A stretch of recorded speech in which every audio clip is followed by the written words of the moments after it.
What's the biggest scam in life that no one wants to admit? How the duck does health insurance not cover dental and vision? What kind of shenanigans is that? Didn't you hear? Teeth are your luxury bones. And eyes are too complicated for health insurance, but your brain is simple enough. You don't die if you lose your eyes, and dead people pay less premiums, but blind people pay more for being higher risk. Simultaneously cynical and likely accurate. What a world we live in. Exactly. Wanted to say, you know something's wrong when the truth sounds like a dark joke. The easy to join, difficult to cancel subscription model. The Wall Street Journal makes you telephone them to cancel your online subscription. They have the technology to accept subscriptions online, but not to cancel them online. Didn't at least California recently pass a law that if you sign up online, the provider must let you cancel online? If you live in California, this might help you. Elsewhere, you might be ducked. Yes. From CA Business Code Article 9, Automatic Purchase Renewals, C. In addition to the requirements of subdivision, B. A consumer who accepts an automatic renewal or continuous service offer online shall be allowed to terminate the automatic renewal or continuous service exclusively online, which may include a termination email formatted and provided by the business that a consumer can send to the business without additional information. Online convenience fees. My bank has free bill pay and will mail them a check if they don't have any other option. So now they get a check from me, and the inconvenience fee is their own cost to process the thing, get paid slower, etc. The entire wedding industry. To be clear, not marriage but weddings specifically. I'm happily married to my wife, and we were content to do something special, just the two of us, maybe spend a couple of grand and treat ourselves a little bit to something amazing. Cue the families getting involved, and before you know it, we're spending closer to 20 grand on one day and feeding a bunch of people I've not heard of before since the wedding. 100% agree.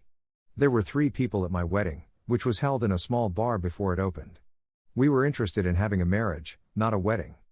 Spent our money on a vacation. Still going strong 16 years later. Same here. My husband and I, his 2 sisters, and his parents. We all went out to dinner after. We just celebrated our 17th wedding anniversary this month. I've been to big weddings and the receptions were fun, but I saw all the stress and how consuming it all was. The weddings became more about making sure everything went off without a hitch, and less about just enjoying that special moment between 2 partners. Mom, tell me the truth and I won't be mad. My parents used to say, if you tell me the truth, I will be less mad than when I find out you lied. 1. You aren't lying. 2. You can still be mad. 3. You are insinuating that you will find out anyway, so they are more likely to tell you. It's a psychological trick that's been found to work. The words you choose to use can have a huge impact on a guilty conscience. It's used in police investigations a lot. Their brain is no longer thinking, can I get away with it? It starts thinking, what happens when I get caught? Edit. If you're interested in the psychology, I recommend I Know You Are Lying by Mark McClish and The Interrogator by Hans Joachim Scharf. Or if you want something more video, look up the true crime videos of police interrogations. A lot of true crime YouTubers will go in and break down exactly what the interrogator is asking, saying, and why they are using the specific verbiage they are. There's a lot of science behind it. My dad used to say, I'm going to ask you something. And before you answer, I want you to know I already know the truth. 5050 he was lying, and I had to decide if I wanted to risk it all. Either way he beat me, so it was a real lose-a-lose. My dad gave me the if you lie, I'll be mad, if you tell the truth, I won't be mad, just disappointed shtick. So either way he's not gonna be happy with me, nothing new there, and I'll get beat. The subscription-based economy. This makes me so angry. Why does everything have to be a subscription now? I mean, I know why, but I still hate it. I imagine it's a ton of easy profit. Instead of having to constantly advertise to keep you hooked and buying each month, they just have to hook you once into a long-term commitment. The real secret is you need to regularly cancel and reset your subscriptions. That's easy when there are 2 or 3 because you can cycle through as they update content, but now there are like 20 and they drop content faster too. Honestly, media isn't worth it anymore. Though I also can't ever turn off utilities like phone, internet, or electricity. So, people will always be stuck on subscriptions for life. Though I also can't ever turn off utilities like phone, internet, or electricity. So, people will always be stuck on subscriptions for life.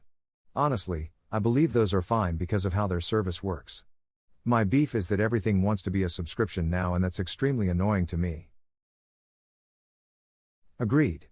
Netflix is a obscription, sure. Internet, alrighty. But Excel? Simon, really? Do we want to talk about Apple trying to push an iPhone subscription service? You won't even own your phone anymore. What about Toyota wanting to push a subscription for using your car's remote key? They're RF remotes, why on earth would I want to subscribe to use something that I already own? Ticketmaster. Tip from inside the industry, TM has a deal with Groupon that makes selling tickets there super easy. Always check Groupon for the show before buying through Ticketmaster. We buy almost all of our concert tickets through Groupon now. We can often buy 2 lawn tickets for just $40, $50 total. Generally, if it's not on Groupon, we don't go unless it's something we just absolutely can't miss. Paying exorbitant amounts of money for health insurance, and still having to pay boatloads of cash for any doctor-hospital visits. And then being denied coverage or charged extra because of some loophole or technicality. Oh yes, that hospital takes your insurance, but the visiting physician that day is with an organization that's out of network, so. Ducking hell, how are we supposed to know that? Edit, obligatory rip my inbox. The number of upvotes and shared stories this comment has received is a testament to the fact that these aren't isolated incidents, and so many Americans have struggled with this bait and switch insurance BS. Some of you are saying that they now have to inform you in these circumstances. This is great news, assuming they're actually doing due diligence to make sure it's really happening. I just have a gut feeling that the same people who would play this type of greedy malicious game in the first place might be the same people who might not inform you and bank on you not knowing any better. Edit 2, oh look at that. 10 years cake day. Or when your doctor orders a test that someone at the insurance company decides is not medically required, so you get a bill in the mail for $1,500. And then you spend months fighting it, telling them it is medically necessary. American private health insurance really is a scam. This is literally part of my job. Authorizing surgeries that doctors are recommending, and the insurance will be like, no physical therapy for 12 weeks? Denied. No NSAIDs for 12? Denied. It is bullshit. I pay for my insurance and it is my body. If my doctor is recommending it, then cover it. Insurance and healthcare as a whole is a total scam. I've worked in it for 7 years and am over it. Funny, if I went around advising people whether or not a surgery is medically necessary for them, I'd get nailed for practicing medicine without a license. But somehow when insurance companies do it, it's totally legal. One trick is to ask the insurance for the name and license number of the doctor in the insurance company that denied the claim pre-authorization. Then, the claim will go to a real doctor who will likely approve it. If they don't give it to you in 24 hours, report them to your state's DOI. This is the site for my residents. Reddit Awards. This person said something real cool. I'm gonna pay this company to give them nothing. $18 salad lol. Water is $3 while pop is $1 bottled water versus in can bottle soda, it's pop in Canada. One time I was at Burger King and ordered a meal item, and asked for a water as my included drink. Didn't notice it immediately, but they added $1 to my bill for the water. I was in the McDonald's drive-thru once and ordered a combo meal but asked if they'd just fill the soda cup with ice water, and they told me it wouldn't be a meal that way. So I said never mind, went into the cafe, ordered the combo meal, they gave me the empty cup and I went to the soda fountain and filled it with ice water. I just don't understand why they would care. Most likely they need to put it in the computer for the person down the line to know it's a water and give you the correct drink, but since it would disqualify the meal they would have to put a soda on there, walk to the other side of the store, tell whoever is on window that the Sprite on order 35,635 is actually a water.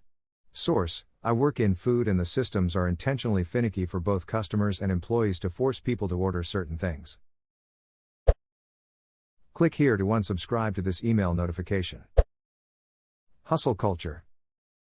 Bought a gold membership in a greeting card MLM so I could send unlimited custom cards. My coach thought I was taking it seriously as a moneymaker, plus he wanted me to recruit more people for his downline. He actually asked, "Are there any friendships you can leverage?" Yeah, that made my skin crawl. My fiancé and I had to convince her brother last year not to join a pharmaceutical MLM. They had a website that described the different tiers you could achieve and how much you could make. Would have been hilarious if we weren't trying to convince her brother not to spend his life savings on it. They called it the 5x12 program or something. Basically, convince 5 people to work below you, then have those 5 convince another 5 people as well, etc. etc. If you succeeded, then you would be estimated to be making around $500,000 per year. Know how many people that comes out to working for you? 1,220,703,125 people. So, like 15% of the world population. We gave her brother that information and he still tried it. When you find 5 and they find 5 and those 25 go on to find 5 too, now you have 125. I feel like this scheme is really starting to take shape. The reverse funnel system. It's not a pyramid. It's a upside down pyramid cause everyone can earn if they get the people below them. Literally what was said to me at a MLM event. A former coworker conned me into going to with him. Dude called me up like 2 years after we hadn't worked together, asked if I wanted to hang out. I was like sure, we meet up, carpool in his car to go check out this thing, and suddenly he just drove me to a ducking MLM event at a friend's house. At the end I literally told him it was a pyramid scheme scam and that he was going to lose his money. He was entirely bought into it. That was like a decade ago, haven't talked to him since. Still creeps me the fuck out.